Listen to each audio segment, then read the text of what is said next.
بسم الله الرحمن الرحیم. السلام علیکم ډیر ویورز. نننی زمونږ ویډیو چې دا هغه هم د کلاس تھرډ زما په خیال چې دا به اخري ویډیو وي د ګرامر د کلاس تھرډ ګرامر سیکشن چې دی اوب ان شاء الله په دې ویډیو کې مونږه چې دی ختمو به. ټیک شو.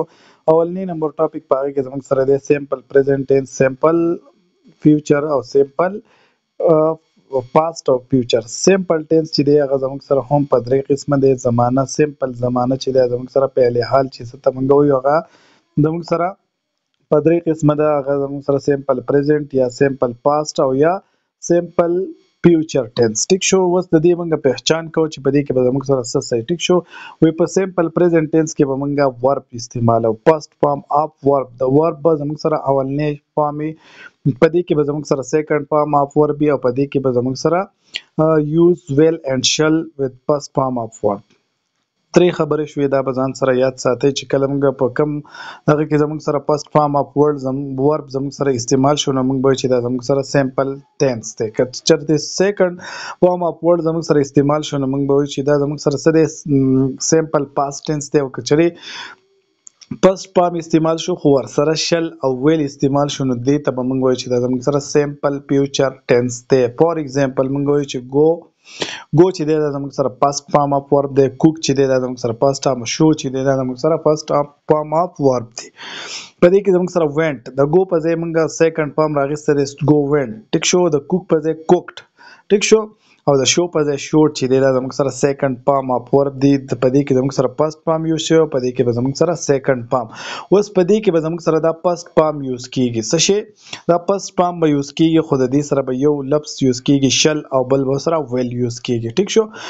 مثال زموږ سره دی شل گو ویل گو، شل کوک ویل کوک. یا دا چې دی دا زموږ سره څه شی شو دا زموږ سره فیوچر سیمپل فیوچر ټینس شو. بل زموږ سره راځي ایکسپوزیټری رائټینګ. Expository writing momongo give information, explanation, subject give direction or show how something happen. Expository writing کې به موږ څه شی وایو دا موږ لا هر هغه څیز وایي هر هغه څیز موږ ته ښیي چې دا کار اولو شو دا دویمو شو دا فاینلی بیا دا کار وشو. Expository writing به موږ لا درجه به درجه کار ښیي. لکه یو کار دی هغه درجه به درجه موږ ته ښیي چې اول دا وشو بیا دا وشو. د هغې explain subject explain کوي with the give direction او direction ښیي او show how something happen او ښیي چې دا کار څنګه وشو. ټیک شو. لکه دا به موږ ته درجه هم ښیي. ټیک شو. د یو کار د کېدو درجه به هم ښیي. لکه we use linking verb په دې کې به موږ linking verb یوز کوو لکه first second then finally. دا څیزونه چې دي نو دا به په دې کې expository writing کې به موږ استعمالوو. ټیک شو. بل زموږ سره راځي د لیټر کیو یو ان اس ټي آر are found at beginning of many words. دا کیو یو او اس ټي آر چې دی دا د ډیرو لفظونو په اول کې منګه مونږ شو. ټیک شو. each of these letter combination stand to form a blend. وای دا زموږ سره څه شی blend of consonant sound جوړي. ټیک شو. blend of consonants sound جوړي. لکه په دې کې زموږ سره quack په کویک کې کیو یو چې دی او یا په دې اس ټي آر سټریټ په دې کې زموږ سره اس ټي آر چې دی دا زموږ سره بلند اپ کانسوننت جوړي. ټیک شو. بل زموږ سره ریډ د اپوسټروفي اف د انډرلاین ورډ اپوسټروفي اس. ټیک شو. په دې باندې ځان پوه کوي کله چې موږ وایو چې الیز. ټیک شو. الیز په دې کې دا اس چې دی نو دې ته موږ اپوسټروفي اس وایو. څه شی ورته وایو اپوسټروفي اس. او دا هم موږ ته آنرشپ ښیي چې دا څیز د چا دی یا د علي دی یا د بل چا د اپ په ځای دا موږ استعمالو. لکه this is Ali's book. ټیک شو. چې موږ وایو چې this is Ali's book نو موږ وایو چې یا دا موږ په بل انګلیش کې وایو نو چې this book is of Ali. نو ایز او اپ او دا زموږ سره یو خو شارټ فارم ورکوي. ټیک شو. بل چې دی آنرشپ څه کوي شو کوي. ټیک شو. لکه اوس مثال موږ وایو چې ایټ ایز د ایټ ایز په ځای به موږ ایټس یوز کوو. څه شی وی ویل په ځای به موږ څه شی یوز کوو ویل. ټیک شو. ویل. او یا موږ د هو ایز په ځای به موږ څه یوز کوو هوز. دا هم زموږ سره د اپوسټروفي اس چې دی یو خو دا یوز دی خو بل چې دی نو دا زموږ سره شارټن کوي لفظونه چې دی نو هغه شارټن کوي. نو دا هم زموږ سره د اپوسټروفي اس چې دی د هغې مثالونه شو. ټیک شو. بل راځي زموږ سره پریپوزیشن شو relationship of noun or pronoun to another word.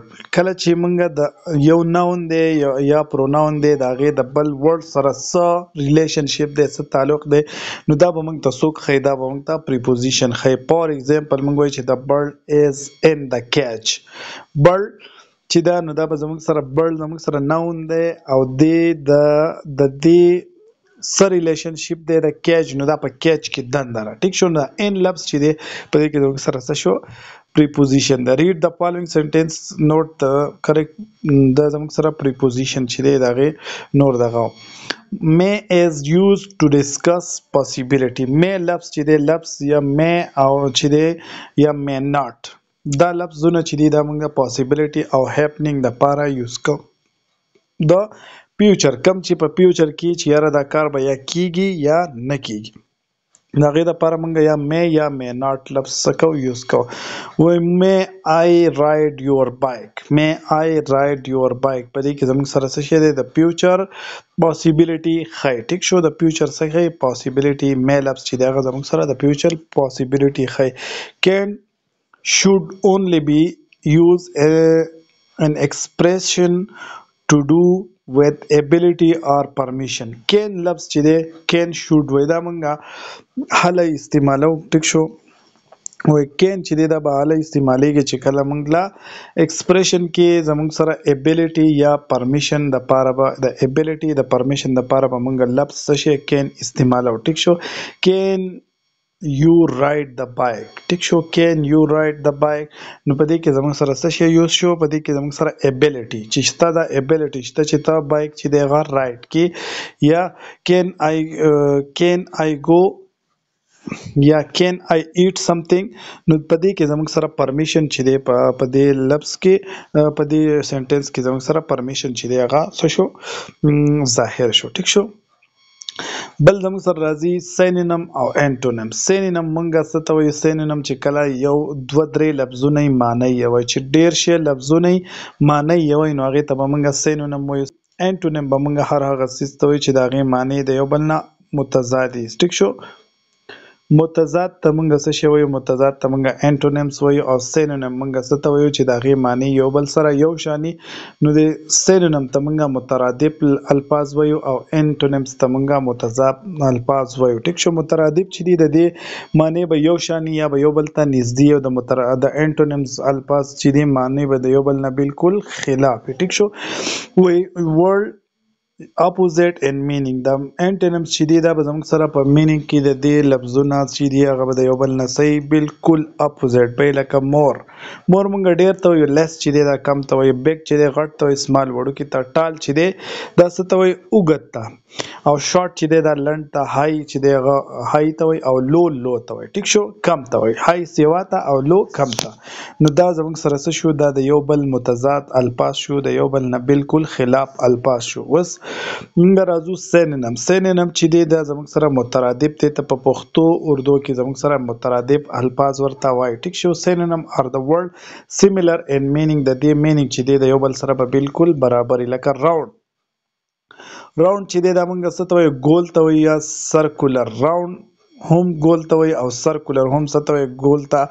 بیګین هم سټارټ ته وایي او سټارټ هم دواړه چې دي د شروع دپاره استعمالیږي. اینډ چې دی ختمېدو ته اینډ فینش چې دی نو دا هم ختمولو ته نو دا دواړه لفظونه دا ټول لفظونه چې دي دا د یو بل څه دي مترادف دي د یو بل سره په الفاظو په معنو کې چې دی هغه نږدې دي. ټیک شو. بل زموږ سره راځي a syllable is a unit of pronunciation. syllable چې دی وایي دا زموږ سره د pronunciation unit دی. each word consists of syllable. هر یو ورډ کې به زموږ سره syllable خامخا موجود وي. په څو کې به زموږ سره one syllable وي څه به two څه three او څه به څه وایي. ټیک شو. even every syllable has at least one vowel. په هر یو syllable کې به زموږ سره یو vowel خامخا موجود وي. دا زموږ سره د syllable دپاره شرط شو.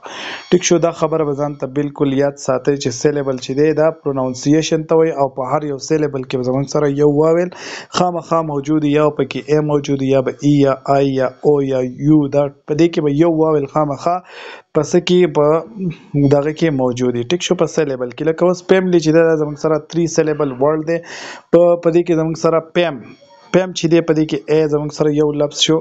دا ای چې دی په دې کې زموږ سره څه دی دا واویل دی آی چې دی دا زموږ سره جدا یو لفظ دی او لی ال وای چې دی په دې کې تاسو به وایئ چې په دې کې زموږ سره واویل کم یو دی نو وای چې دی دا زموږ سره پخوا اول چې یو دی زموږ سره څه واویل اوس چې دی د واویل نه ویستی دی نو دا فیملی چې دی 3 سلیبل ورډ دی بنانا چې دی بی بنان نا بنان ا بنان ا دا هم زموږ سره سو 3 سلیبل ورډ دی په دې کې هم اولني کې هم ا دی په دې بل کې هم او په دې بل کې هم ا دی نو په دې درې وړو کې زموږ سره واویل چې دی هغه موجود دی ټیک شو پروناؤنس سمپل ورډ وذ سایلنٹ لیټر په دې کې سمپل ورډ دی په دې کې سایلنٹ لیټر موږ هر هغه دغه ته وایو لفظ ته هر هغه لیټر هغه حرف ته وایو چې هغه موږ لیکو خو هغه پروناؤنس کیږي نه ویل کیږي نه نو هغه ته موږ سایلنٹ لیټر ورته وایو خاموشه الفاظ یا ساکن الفاظ ورته ویل شي لکه اوس دا کنایف نه ویل کیږي نایف ویل کیږي ټیک شو په دې کې کې لفظ چې دی زموږ سره څه دی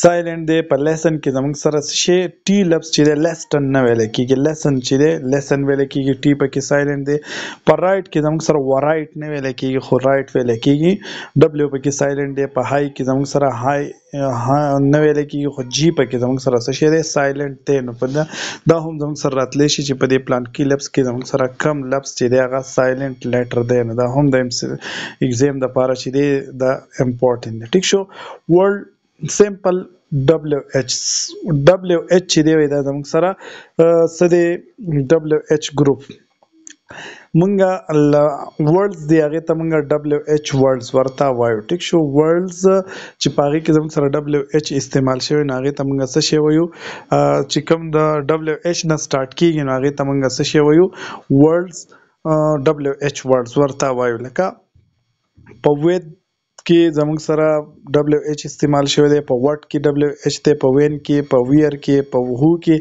په هوم کې په ویچ کې په هوز کې په وای کې او په هاو کې چې دی زموږ سره ډبلیو ایچ چې دی استعمال شوی دی نو چې کله په کومو لفظونو کې ډبلیو ایچ استعمال شوی هغې ته موږ ډبلیو ایچ ورډز ورته وایو یا ډبلیو ایچ سمپل ورډز ورته وایو دا زموږ سره د کلاس تھرډ چې کوم دی اخیری ویډیو 5 نمبر ویډیو ټیک شو په دې کې زموږ سره د کلاس تھرډ چې څومره ګرامر سیکشن هغه په دې کې موږ چې دی هغه ټول انشاءالله هغه پکې موږ ډسکس کو موږ سره اوس انشاءالله په نیکسټ ویډیو کې به موږ کلاس 4 ګرامر سیکشن به شروع کو انشاءالله ټول ګرامر چې دی دا 4 تھرډ نه والا د کلاس تھرډ نه والا د 10 پورې انشاءالله دا مونږه اراده کړې ده چې د کلاس 10 نه والا د 10 د تھرډ نه د 10 پورې به ټول ګرامر چې دی هغه به ډسکس کوو نو زموږ سره اوسئ هر ورځ چې دی ویډیو وزټ کوئ چینل ته انشاءالله تاسو به په دې باندې